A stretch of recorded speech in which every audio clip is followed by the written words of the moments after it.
జీవితంలో power mandatory. So, ఖచ్చితంగా power create చేసుకోవాలి ఎవరైనా. పవర్ అంటే ఎలక్ట్రిసిటీ కాదురా బాబు. పవర్ అంటే నీ మాట 10 మంది ఇంటారు. లేకపోతే 10 మంది భయపడుతుంటే దట్ ఈస్ అ పవర్. ఇప్పుడు ఎగ్జాంపుల్‌గా ఒక పర్సను 10 మందిని కంట్రోల్ చేస్తుంటే తనకి ఒకటి మనీ అని ఉండాలా, పొలిటికల్ సపోర్ట్ అని ఉండాలా.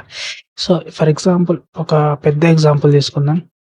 ఎవరైతే పవర్‌లో ఉన్న పర్సన్ చెప్పింది 10 మంది లేకుంటే చాలా డిపార్ట్మెంట్స్ వింటారో that is a power. So, ఇంకా డెప్త్‌గా చెప్పాలంటే మన సీఎం రేవంత్ రెడ్డి.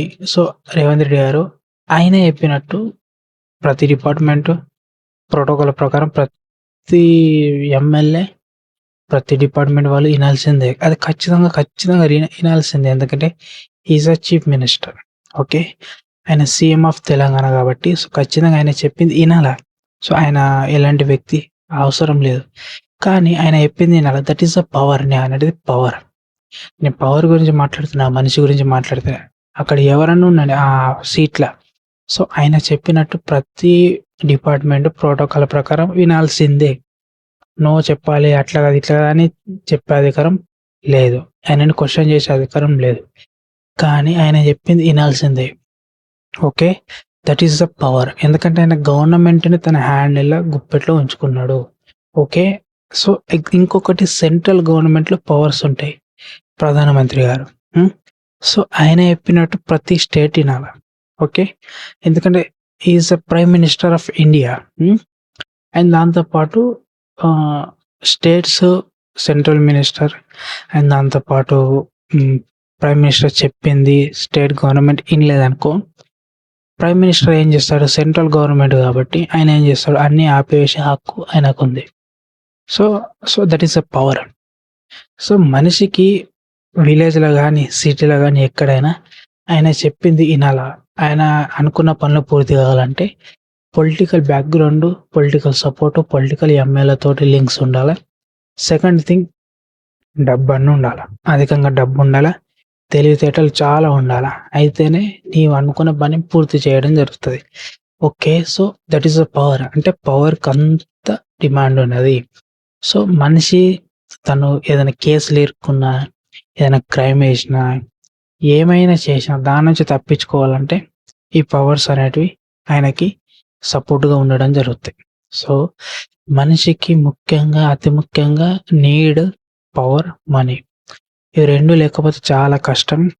ఏ ఫీల్డ్‌లో అయినా ఉండలేం. నలుగురు మనకి భయపడితేనే మనం హ్యాపీగా ఉండగలుగుతాం. అర్థమైతుందా? పీపుల్స్ మధ్యలో వీక్ ఉండొద్దు. స్ట్రాంగ్ ఉంటేనే మన మాట నలుగురు ఇంటేనే అప్పుడు మనం హ్యాపీగా ఉండొచ్చు. ఎందుకంటే ఇప్పుడు సంతోషంగా ఉండొచ్చు, థ్రెట్ కూడా ఉంటది. ఎందుకంటే అందరూ మనకి నచ్చే విధంగా మాట్లాడొచ్చు, వెన్నుపోటు పొడొచ్చు. సో, ఎవరు ఎలాంటి వ్యక్తో తెలది. మంచిగా ఉండి కూడా వెన్నుపోటు పొడిచే వాళ్ళు ఉంటారు. డిపార్ట్మెంట్‌లో గానీ, పొలిటికల్ లీడర్స్‌లో గానీ, ఎక్కడైనా. కానీ అది కూడా తెలుసు. అందుకే నేను అనలేనా? మనీ, పొలిటికల్ పవర్ దాంతో పాటు తెలివితేటలు కూడా ఉండాల. ఎలాంటి వ్యక్తి ఏ విధంగా ఆలోచిస్తాడు? వాడి మైండ్ సెట్ ఏ విధంగా ఉంటది? వాడి బిహేవియర్ ఏ విధంగా ఉంటదో కూడా తెలిసి ఉండాల. ఓకే. సో, అట్లుంటేనే నువ్వు ఏదైనా ఒకటి బీ కేర్‌ఫుల్‌గా స్ట్రాంగ్‌గా ఉండగలుగుతావు. దాంతో పాటు ఎలాంటి ప్రాబ్లమ్స్ వచ్చినా ఎదుర్కొనే సత్తా ఉండాల. ఫస్ట్ ఆఫ్ ఆల్ నువ్వు దేనికి భయపడొద్దు. అన్నిటికి భయపడకుండా కూర్చుంటే నువ్వు ఏ పని పూర్తి చేయలేవు. ఓకే. ప్రాబ్లమ్స్ అనేటివి మనుషులకొస్తాయి. అంతేగాని భయపడొద్దు. ఓకే. సో, ప్రాబ్లమ్స్ మనకెందుకొస్తున్నాయంటే ఎప్పటికి అనుకోవద్దు అట్లా. ఎందుకంటే మనుషులకొస్తాయి ప్రాబ్లమ్స్, వేరే వాళ్ళకి రావు.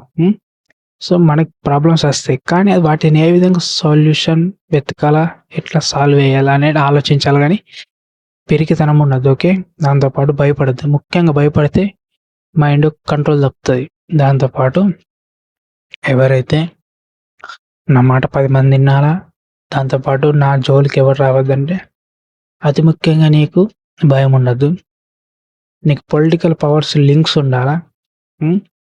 అండ్ దాంతో పాటు డబ్బు ఉండాలా. మన ఇండియాలో నువ్వు అనుకున్న పనులు పూర్తి కావాలంటే నీకు పొలిటికల్ సపోర్ట్ ఉండాలా, డబ్బు ఉండాలా, తెలివితేటలు ఉండాలి. ఇవన్నీ ఉంటేనే నువ్వు ఏదైనా చేయగలుగుతావు. లేకుంటే ఏం చేయలేవు, గుర్తుంచుకో. ఓకే. నువ్వు ఏడంటే ఆడ ప్రొటెస్టులు చేసినా, కేసులు పెట్టినా పవర్‌లో ఉన్న వ్యక్తి భయపడరు. ఎందుకంటే ఆయన గుర్తు ఎలాంటి పర్సన్స్‌ని ఏ విధంగా హ్యాండిల్ చేయాలా? అండ్ ఎలాంటి కేసెస్‌ని ఏ విధంగా హ్యాండిల్ చేయాలా అనేది ఆ పర్సన్స్‌కి గుర్తు కాబట్టి పిచ్చి పిచ్చిగా ఎక్కడ పడితే అక్కడ నేను ఆ వ్యక్తి మీద కేస్ బుక్ చేత్తా, ఈ పర్సన్ మీద కేస్ బుక్ చేత్తా అంటే నడవదురా బాబు. బయట వేరుంటది. సోషల్ మీడియాలో చూయించేది వేరుంటది.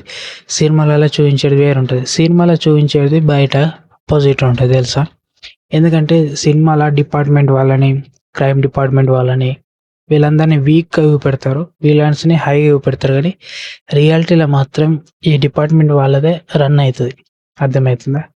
పోలీస్ డిపార్ట్మెంట్ గానీ, రా ఏజెంట్స్ గానీ, ఆర్మీ గానీ, సీక్రెట్ ఏజెంట్స్ గానీ వీళ్ళే రన్ అయితాయి. ఎందుకంటే వీళ్ళు సినిమాలో చూపెట్టినట్టు ఉండదు.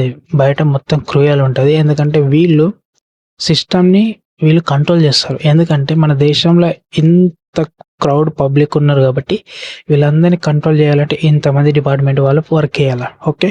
ఇంతమంది డిపార్ట్మెంట్ వాళ్ళు వర్క్ చేయాలా. సో వీళ్ళందరికీ ఎంత ప్రెషర్ ఉంటది కదా! సో ప్రతి పీపుల్స్‌ని కంట్రోల్ చేయాలి కాబట్టి వీళ్ళకి పవర్స్ ఉంటాయి. కంట్రోలిజం చేసేంత శక్తి ఉంటది. సో అంత సింపుల్ ఉండరు. సినిమాలో చూపెట్టినట్టు పోలీస్ డిపార్ట్మెంట్ వీక్‌గా చూపెడతారు సినిమాలలో. కానీ రియాలిటీలో అట్లుండది. రియాలిటీలో వేరుంటది. ఓకే. సో దాంతో పాటు సినిమాలో చూపెట్టినట్టు మీరు బయట యాక్షన్ చేస్తే సినిమాలో ఏంది అదొక ఫిక్షన్. కానీ బయట అట్లా నడవదురా బాబు. ఓకే. బయట వేరుంటది కథ. బయట వేరుంటది. బయట కథ వేరుంటది. ఎందుకంటే బయట రియల్ పొలిటికల్ లీడర్స్ ఎదుర్కొంటారు. ఆళ్ళకి గుర్తు. What is the reality. Okay. And police department వాళ్ళ రియల్ ఆఫీసర్స్‌ని ఇంటర్వ్యూ చేయర్రి మీకు తెలుస్తది. సినిమాలల్లా చూయించేది బయట వేరుంటది. ఎందుకంటే సినిమాలో అది ఒక movie just entertainment purpose. Okay. So సినిమాలో చూపెట్టినట్టు పోలీస్ డిపార్ట్మెంట్ వాళ్ళు బయట అట్లా ఉండరు. ఎందుకుండరంటే అట్లుంటే చాలామంది పబ్లిక్‌లో ఉన్న క్రూయల్ మెంటాలిటీ పర్సన్స్ విచ్చలవిడిగా పిచ్చితనంగా పిచ్చి పిచ్చి చేస్తారు. ఓకే. సో వాళ్ళెంత హార్డ్ వర్క్ ఎంత కరెక్ట్‌గా డ్యూటీ చేయడం వల్లనే ఇంతమందికి అంటే మన కంట్రీని వాళ్ళు హ్యాండిల్ చేయడం జరుగుతుంది. ఓకే.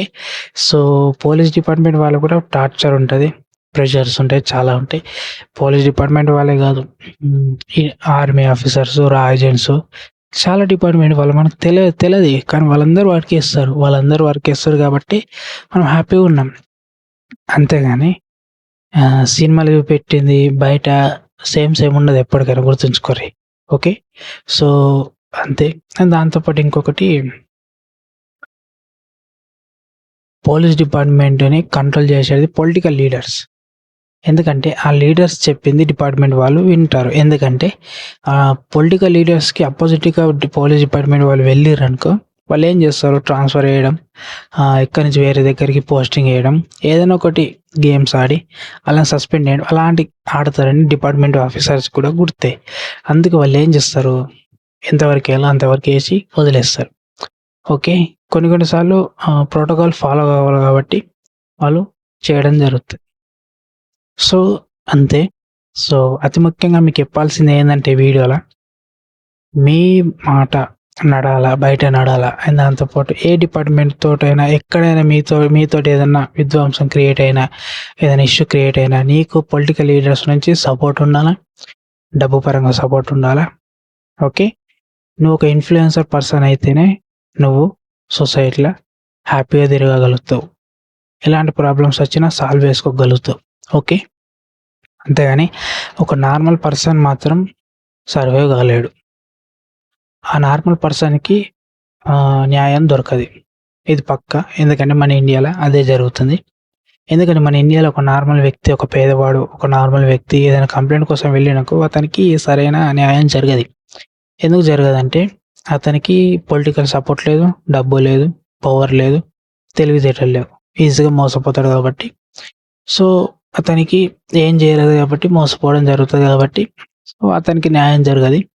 పొలిటికల్ లీడర్స్‌కి సపోర్ట్ ఉన్నవాళ్ళు, ఇన్‌ఫ్లుయెన్సర్ ఉన్నవాళ్ళు, డబ్బు సపోర్ట్ ఉన్నవాళ్ళు మాత్రం వాళ్ళు సస్టైన్ అయితారు, సక్సెస్‌ఫుల్ పర్సన్స్ అయితారు. అన్నీ చేయడం జరుగుతది. ఓకే. ఎందుకంటే వాళ్ళకి తెలుసు హ్యాండిల్ ఎట్లా చేయాలా. సో సిస్టమ్‌ని ఏ విధంగా హ్యాండిల్ చేయాలని అంతే. సిస్టమ్‌ని ఏ విధంగా హ్యాండిల్ చేయాలో తెలుసుకున్నవాడు మాత్రమే ఇండియాలో సక్సీడ్ అయితారు. గుడ్డిగా గతంలో సినిమాలు చూపెట్టినట్టు గుడ్డిగా వెళ్ళిరనుకో ఏదైనా కేసులు బుక్ అయిపోతారు. లైఫ్ మొత్తం జైల్లో గడపాల్సి వస్తుంది. Okay. So first of all మీకు తెలివితేటలు పెంచుకోరి. దాంతోపాటు చదువు చాలా ఇంపార్టెంట్. ఎడ్యుకేట్ గారి, ఎందుకంటే సెక్షన్స్ గురించి కూడా తెలుస్తుంది. దాంతోపాటు ఇన్ఫ్లుయెన్స్ పెంచుకోరి. డబ్బు పరంగా కానీ పవర్ పరంగా కానీ అయితే మీరు సస్టైన్ అవుతారు, లేకుంటే కాల్. ఇది dark reality. Okay, that's it.